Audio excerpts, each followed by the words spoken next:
Get in, loser, we're going thrifting.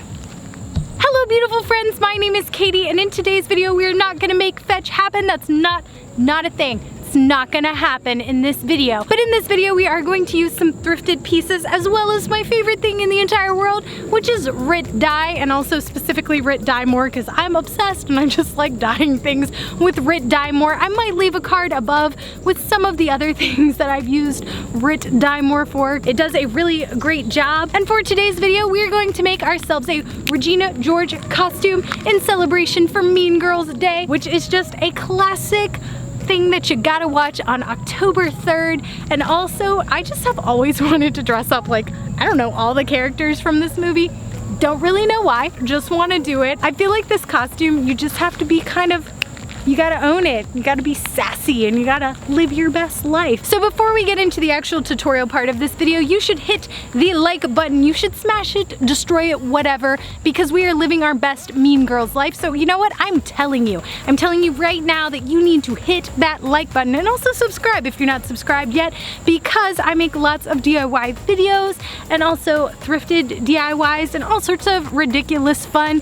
So let's go. Here's my thrifted white skirt that I think I got for about 20 cents. This skirt is pretty cute, but it was covered in stains that would not come out despite me washing it multiple times. And because this is for Mean Girls, I'm going to try and dye it light pink. I'm gonna grab my Rit Dye More in the color Super Pink. This is for synthetic material. My skirt is 100% polyester, but the weave on it is different from the lining and from the top. This difference in the material will affect how it is dyed. So to use Rit Dye More, I'm first going to wet my garment. I filled a large pot from Goodwill. This pot is only used for dyeing. I never use it for food. I'm going to fill it enough to cover my garment. I don't want too much extra water because that's going to dilute your color. I'm just pouring it straight on the garment, as you can see in the clip. I'm not sure I actually recommend this. I think I probably should have poured the dye in first and then put the garment in later, because I do have some splotching on my final garment. I'm not sure if that's caused by the way I added the dye or if it's just the material, but I probably should have added the dye first. This material took the dye really well, even after only a couple seconds of having the dye on it. I'm then going to leave this mixture on a low heat. The heat is really what sets the dye in, so you can't do this with just cold water. It does need to have a little bit of heat to it, not enough to burn your material though, so be careful. After this is set for a full hour, I wring it out and let it dry, and you can see it's a little splotchy. It's not the best dye job I've ever done, but hey, it doesn't have stains anymore. Regina wears a mini skirt, which is a lot shorter than how I would normally wear my skirt. We're gonna have to hike this up. And you can see that the lining is this crazy, very pink, vibrant color, whereas the top is a lighter pink, which is actually perfect because we wanted light pink for Regina's costume. We didn't want something super dark. To make her costume, I'm gonna first start by cutting off the pleat at the bottom. This doesn't have to be super neat and clean because of the way we're sewing it back on. That's why I'm doing just a really rough cut of this, but we're gonna save those for later. I'm then going to zip up the back of this skirt. That way when you cut the skirt, it cuts across evenly. And I don't know what kind of wizarding magic I did, because for some reason I'm not measuring the skirt. I would assume I measured it while I had it on and placed a pin where I wanted the skirt cut to. Remember that you're adding the pleats in. This is gonna look a lot shorter than it actually will become because it looks like I have nothing left on this. It's so tiny and short in this clip, and just make sure to leave seam allowance for when you sew the pleats back on. I cut through both layers initially. I'm gonna do a rough cut of the lining to now make sure that it is shorter and will not poke out. I'm going to take the pleated part of the skirt and I'm going to pin it back on right sides together, making sure that if there are any side seams, you line that up with both the side of the pleats and the side of the skirt. That way nothing looks funny in the front. You can also see that part of this has a big pink splotch, so I'm gonna make sure that's in the back of it and not in the front, because it's not the most beautiful looking thing ever. And then I'm going to take it over to my sewing machine and I'm going to do a straight stitch all the way around. If you want to actually finish this off, you can use a zigzag stitch or your serger. Because this is for a costume, I usually skip the step of actually finishing the garment off. It's just a lot of extra work if you're not actually going to be wearing this very industriously, but after you've done your straight stitch, you are done. Just ignore the ironing board in the background, pretend it's not here. So for a Regina George costume, since I do have blonde hair, I was like, I could could just straighten it, but that's a lot of effort, especially when it was supposed to rain today, but now isn't going to rain. And then I realized I have these two wigs. These are from Target last year on like 90% clearance or whatever.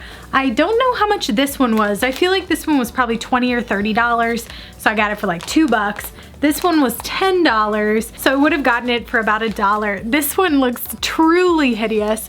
So it kind of depends on the look we want to go for. Do we want to go for ridiculously bad or just like okay funny bad? I'm kind of leaning towards this wig just because it's nicer than the other one. But I've got my hair up in just braids, like a braid crown situation, so that it won't be in the way. But I think we'll try this one first. This wig is kind of cool. It's stylable and heat resistant up to 120 Celsius or 248 Fahrenheit, which honestly I don't know if I have anything that even goes that low, but if I did, that would be cool. Although I would probably just use my own hair. Ooh, this wig. Ooh, she good. This is a nice wig. I feel like this had to have been kind of, ugh, I hate the wig. I hate wig stuff though. Wig stuff is kind of gross. Although this one does have a side fringe, which isn't very true to the character. Side fringe, but... And then this one is from J. Crew. It is also thrifted.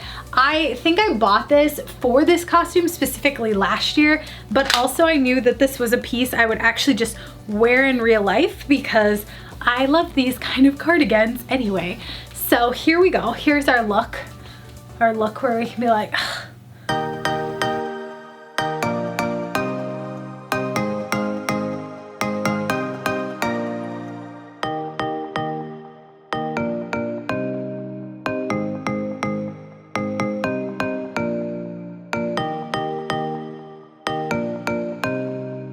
thank you guys so much for watching this video. It means the world to me. I feel so ridiculous in this wig, but also I now realize that I can't do bangs or this fringe thing because I have scratched my forehead. You probably can't tell, but I have seriously scratched my forehead, like trying to move this out of the way. And then this little piece, if you move it too far, you can now see the wig cap. So it's like, this isn't a thing, but I'm like so digging this. Although my dad told me I look like a ghost while wearing this. I'm not sure which part of this gives him ghost vibes, because is it this hair? It's me, isn't it? It's just me. This outfit is so fun, and I don't know what really transformed it. I think when I put the pink cardigan on, I was suddenly like, I am Regina George. Ugh. You feel all the vibes in this. This is fabulous. With the skirt, I feel like you actually have to rock just a mini skirt and go for it, because I tried leaving it the actual length that I would be comfortable wearing in real life, and it's just not as flattering as if you just hike this bad boy up. The super short version of this, especially because it has pleats, it just looks better. Sometimes you just gotta rock what the character gave you, and the character gave us some short mini skirt vibes. The whole low-rise trend wasn't flattering on me when I was 16 anyway, and it's definitely not flattering now that I'm over 30. So yeah, we're not gonna wear that. We're gonna modernize it up with high-waisted. Although I feel like if you're going super modern, you could also give yourself a crop top to be a super modern version of this look. This is a real shirt that's in my like real clothes closet, so I'm not gonna cut it for this costume, but those are some vibe ideas. I hope you guys have a fantastic Halloween season. Even if we're all apart, we can still dress up and have lots of fun, and also DIY and thrift things, because those I do alone anyway. I hope you guys have a fantastic week, and I'll see you in the next video. Bye!